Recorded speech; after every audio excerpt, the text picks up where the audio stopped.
Yeah, this is going to be probably one of the shortest episodes because this week was really, really boring. It didn't start off too bad. I actually spent the first day of this week sitting in the passenger seat of Jordan's truck as him and his friends completely destroyed their paint job and suspension. Jordan and I got there pretty early, probably about 8 or 9, and we were just screwing around, trying to figure out if we were able to pass through puddles by actually being smart and going into them and testing to see if there was enough space for our truck to get through. But then his friend pulled up and things changed a little bit. Literally 10 minutes after he got there was a lake a giant puddle that Jordan and I were trying to figure out if we wanted to go through. And he's like, you know what? Forget it. I'm just gonna go through it. So he started off kind of slow, and there was a big hill and mound at the end, so he just floored it right to get through the mud. And as his wheels caught right at the very end of the puddle, his truck shot forward, and I swear he got 4 inches of air. And then after that, I think Jordan got stuck, and after a couple of minutes of trying to dig ourselves out, we were actually pulled up by some guy that we met there with a massive Nissan Titan.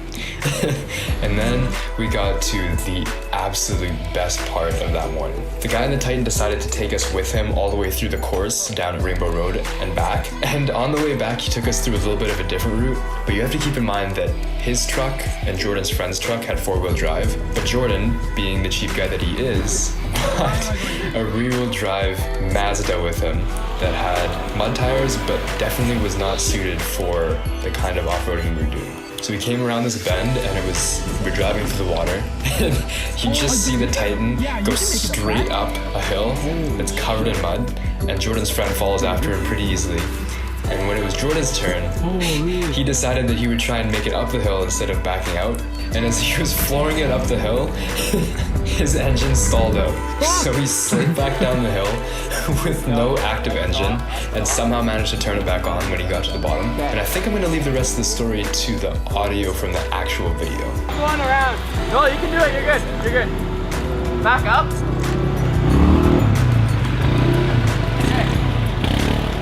Okay. Same thing. Just follow my arm.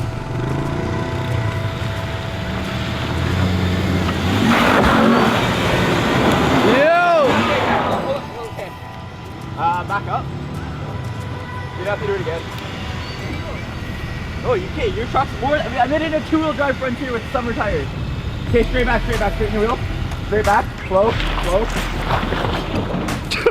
All good, it's all good. Okay, you were too far this way.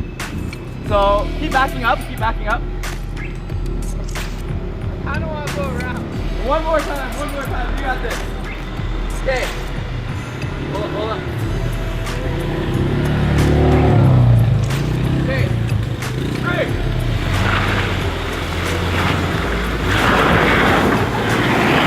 Yeah! I know what type of capable of. This is my daily driver. Same with that. I got no ball joints. They're getting worse and worse.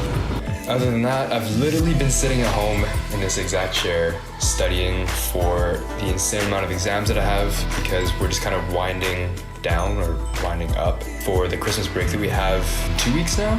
Yeah, in 2 weeks. So once that time rolls around, there should be some pretty cool stuff rolling out, because I've got some pretty big plans that I'm not really even sure if I want to carry through with, because they're not exactly for the faint of heart. And as I promised, I was not going to film myself sitting at a desk and studying, because that's boring. So other than that, I guess I'll see you guys next Monday.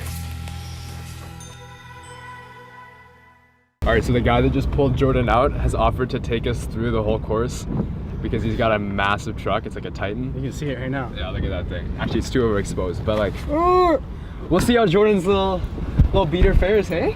Hey, Jordan? It's not a beater, it's my baby.